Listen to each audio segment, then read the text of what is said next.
The day started like any other, with the usual whirlwind of early morning chaos. I left for work with a travel mug of coffee in one hand and my briefcase in the other. My mind was buzzing with the never-ending list of tasks waiting for me at the office. It was a typical Monday, demanding my attention from the moment I walked through the doors. The morning flew by in a blur of emails and meetings. Just before lunch, I realized I'd left a crucial document at home, one that I needed for an important meeting that afternoon. I cursed under my breath, frustrated at my carelessness. Without it, the presentation I'd been working on for weeks would fall apart. As I drove home, my mind wandered to Isabella, my wife of 22 years. Our marriage had been tested by time and circumstance. Recently, our conversations had been reduced to monosyllabic exchanges, and our interactions had become cold and mechanical. I had attributed it to the stresses of work and daily life. I told myself that we were just in a rut and would find our way back to each other eventually. When I pulled into the driveway, I noticed Isabella's car was still there. A flicker of unease settled in my stomach as I climbed the steps to the front door. The house was quiet, too quiet. An unsettling silence hung in the air, broken only by the distant hum of traffic outside.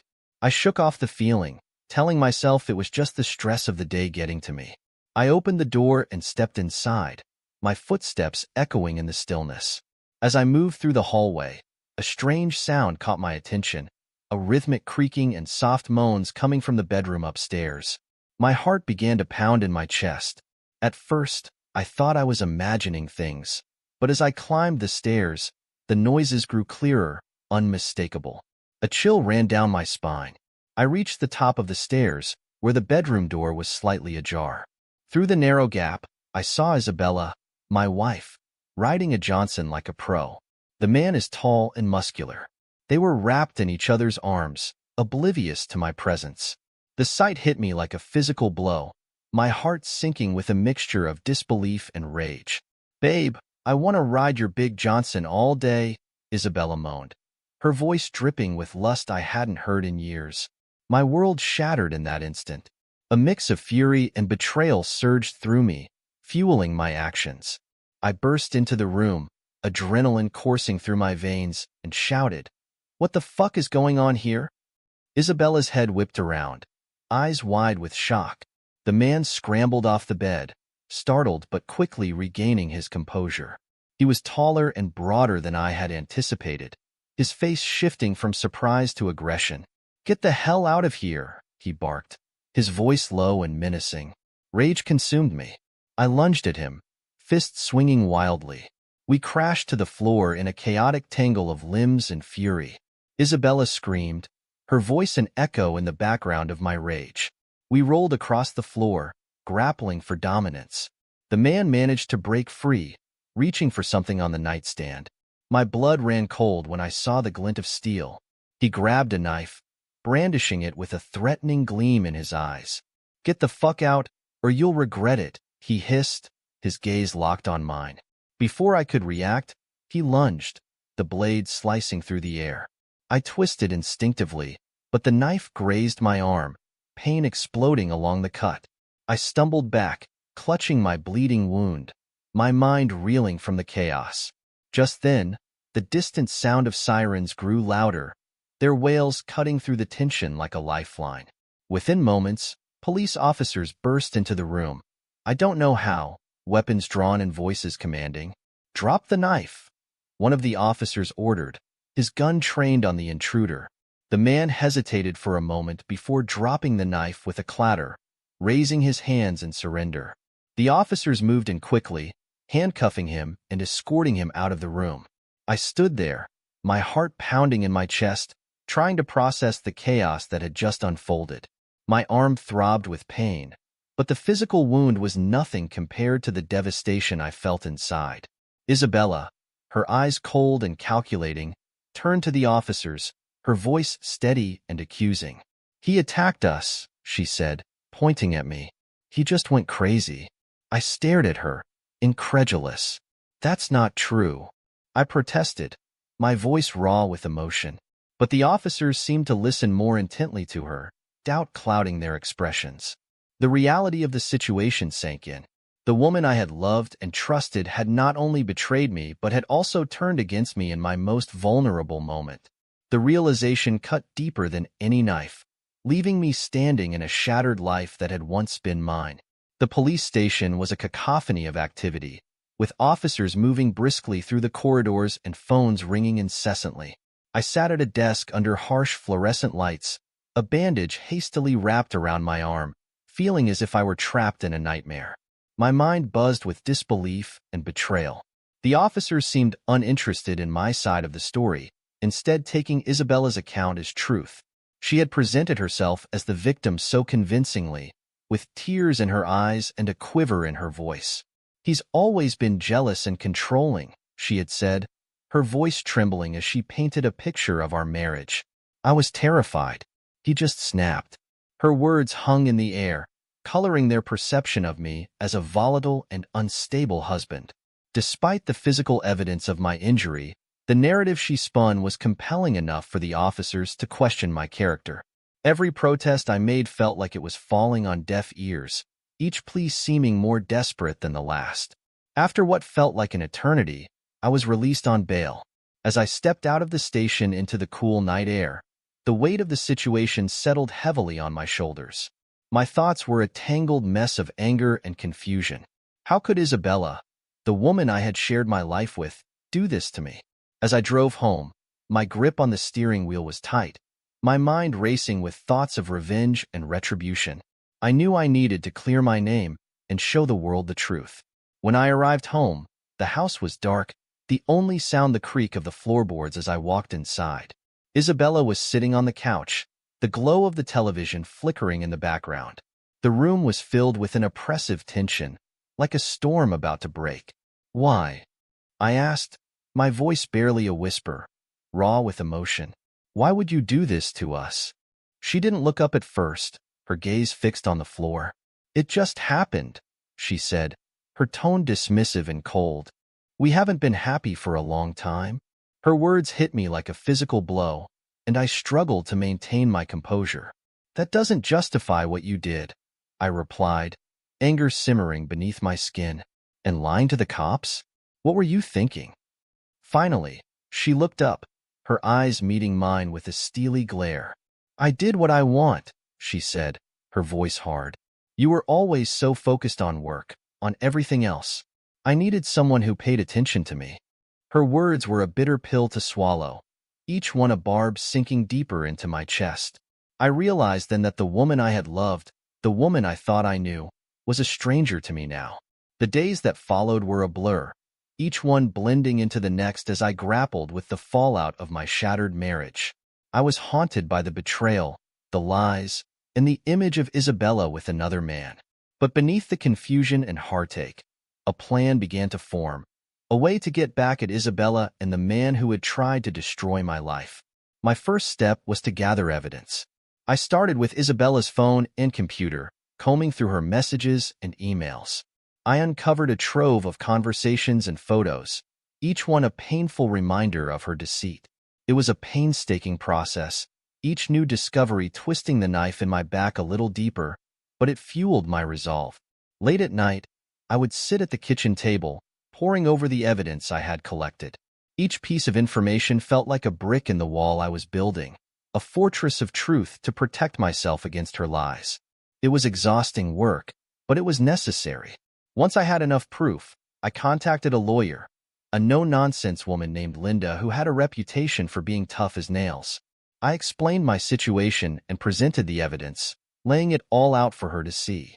She listened intently, her expression unreadable as she flipped through the files. "You've got a solid case," she finally said, looking up at me with a nod of approval. "We'll file for divorce, citing infidelity and domestic deception. And we'll press charges against the man for assault. With this evidence, we can turn the tables." Her words were a balm to my wounded pride, a reminder that I wasn't powerless. With her help, I could fight back, expose the truth, and clear my name. The path ahead was daunting, but it was a path I was determined to walk. I knew that the journey wouldn't be easy, that there would be battles to fight and obstacles to overcome. But for the first time in weeks, I felt a sense of purpose, a flicker of hope amidst the darkness.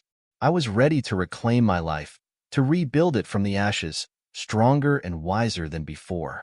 The day of the court hearing dawned cold and gray, a reflection of the turmoil that had engulfed my life. I entered the courtroom with a mixture of anxiety and determination, my mind a whirlwind of emotions. This day was the culmination of weeks of preparation, a chance to expose the truth and reclaim my life from the shadows of betrayal. I took a deep breath, steeling myself for what lay ahead. Isabella sat across the room, her demeanor icy and confident. She was dressed in a sharp black suit, her hair pulled back in a tight bun. Her gaze was steady, her lips set in a thin line. But I knew that beneath her composed exterior, cracks were beginning to show. Today, she would be forced to confront the web of lies she had spun, and I was ready to ensure that justice prevailed. My lawyer, Linda, stood beside me, her presence a calming force. She had been relentless in her pursuit of the truth, and I knew that with her by my side, we had the upper hand. As the proceedings began, she presented the evidence meticulously, each piece of information a blow to Isabella's carefully constructed facade. Linda started with the messages and emails, reading aloud the words that had been etched into my mind during those long, lonely nights of discovery. The courtroom was silent as she detailed the affair, the betrayal stark and undeniable. Each revelation chipped away at Isabella's confident exterior, her expression growing more strained with every damning piece of evidence. The judge, a stern man with a keen eye for detail, reviewed the material carefully. I watched as he flipped through the documents, his expression growing increasingly severe. Isabella's composure began to crack, her mask slipping as the truth was laid bare for all to see. Her lover, the man who had attacked me, shifted uncomfortably in his seat, his bravado fading in the harsh light of the evidence. Finally, Linda presented the assault charge, highlighting the injuries I had sustained and the threat that had been made against me. The man was visibly nervous, beads of sweat forming on his brow as the weight of his actions settled heavily upon him. The judge listened intently, his gaze fixed on the man who had dared to intrude into my life with violence and deceit. After what felt like an eternity, the judge delivered his verdict. Isabella's lover was charged with assault, the evidence too compelling to ignore. As for Isabella, her claims were systematically dismantled, leaving her with nothing but the ruins of her deceit. The divorce was finalized quickly, with the court ruling in my favor. Isabella was left with nothing, her lies and betrayal costing her everything she had once held dear. As I left the courtroom, a sense of vindication washed over me. I had been wronged, but I had emerged stronger, determined to rebuild my life. The weight of Isabella's betrayal was still there, a dull ache that would take time to heal, but the knowledge that justice had been served brought a measure of peace. Outside, the sky had cleared, the sun breaking through the clouds in a brilliant display of light.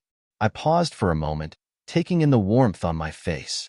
The future stretched out before me, filled with possibilities I had never imagined. I realized that while revenge had been sweet, it was the truth that had ultimately set me free. I was free from the lies and deceit that had ensnared me, free to begin anew. As I walked away from the courthouse, I felt a renewed sense of purpose. The road ahead would not be easy, but I was ready to face it with courage and resilience. My journey was far from over, but I was determined to move forward, leaving the shadows of the past behind. With each step, I felt lighter, the burden of betrayal lifting as I embraced the promise of a new beginning. The days following the court hearing were a whirlwind of emotions, like a storm finally calming after weeks of turbulence. The weight of betrayal still lingered, heavy on my shoulders, but I finally felt a sense of freedom. Justice had been served, and now it was time to focus on rebuilding my life and finding happiness once again. Moving into a new apartment was the first step. It was a modest but cozy place, nestled in a quiet neighborhood with tree-lined streets and friendly neighbors. I had chosen it for the sense of peace it promised, refuge where I could start afresh. The process of decorating and making it feel like home was therapeutic, allowing me to leave behind the memories of the past. I spent hours painting the walls in warm, inviting colors, carefully selecting furniture that was both comfortable and stylish. As the apartment slowly took shape, so too did my new life. Each addition, a painting, a potted plant, a bookshelf filled with my favorite novels, felt like a step toward healing. I also threw myself into work, determined to regain control and stability in my life. Returning to the office was a welcome distraction, a place where I could lose myself in projects and deadlines. My colleagues were supportive, offering understanding smiles and quiet encouragement.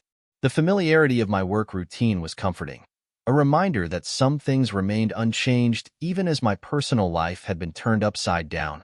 The support from friends and family was overwhelming, a lifeline that kept me grounded during moments of doubt and despair. They rallied around me, offering words of encouragement and helping me see the brighter side of the situation.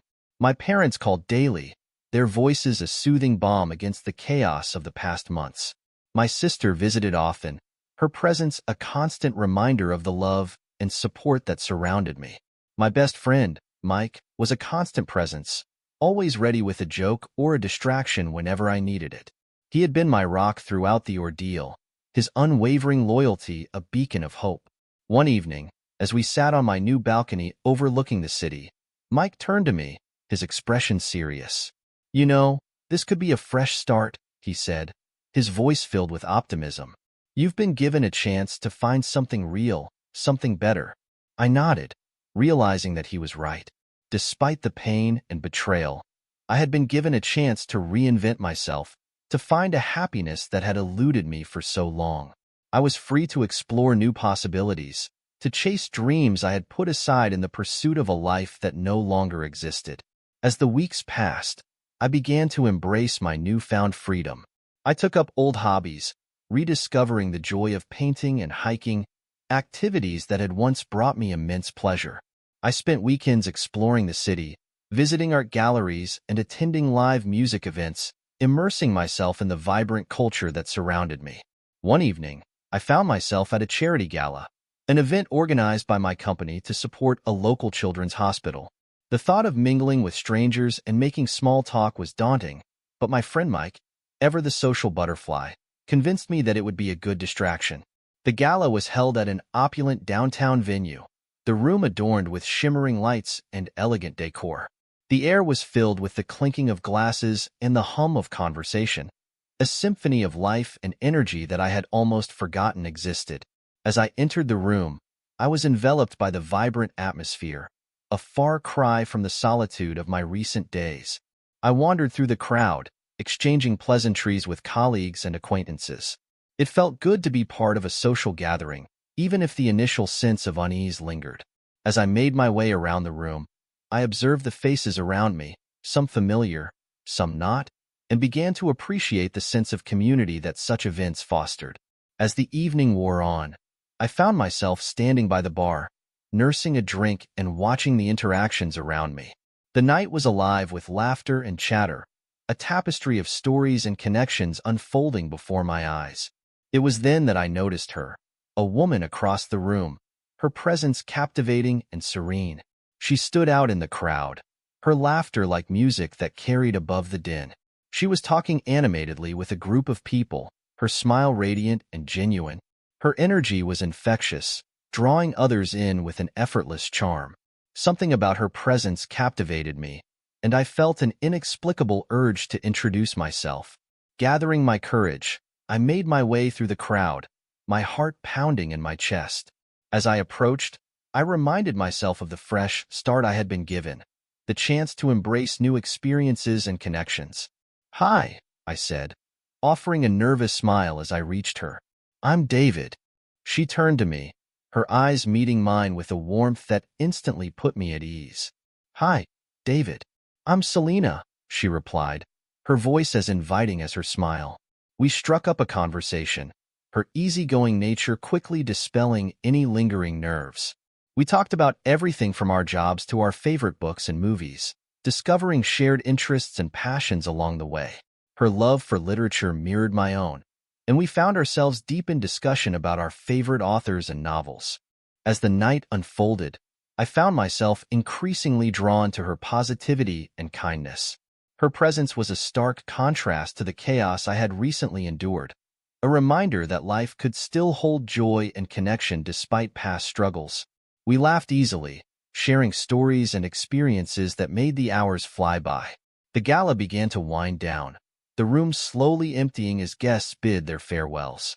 Selena and I lingered near the bar, reluctant to let the evening end. As we talked, I felt a sense of connection that I hadn't expected, a spark that had been absent from my life for too long. "I'm glad I came tonight," I admitted, my voice genuine. "Meeting you has been the highlight of the evening." Selena smiled, her eyes twinkling with the same warmth I had noticed from across the room. "I'm glad you did too, David. It's been wonderful talking with you." As we exchanged contact information, I realized that this chance encounter had been more than just a fleeting moment. It was a new beginning, a step toward a future filled with possibility and hope. The past still lingered, but it no longer held me captive. Instead, I felt ready to embrace whatever came next, knowing that I had the strength to forge a new path. As I left the gala, I carried with me the memory of Selena's laughter and the promise of new connections. Life had dealt me unexpected challenges, but it had also given me the chance to start anew, and I was determined to make the most of it. As summer faded into fall, Selena and I spent more time together, our connection deepening with each shared moment.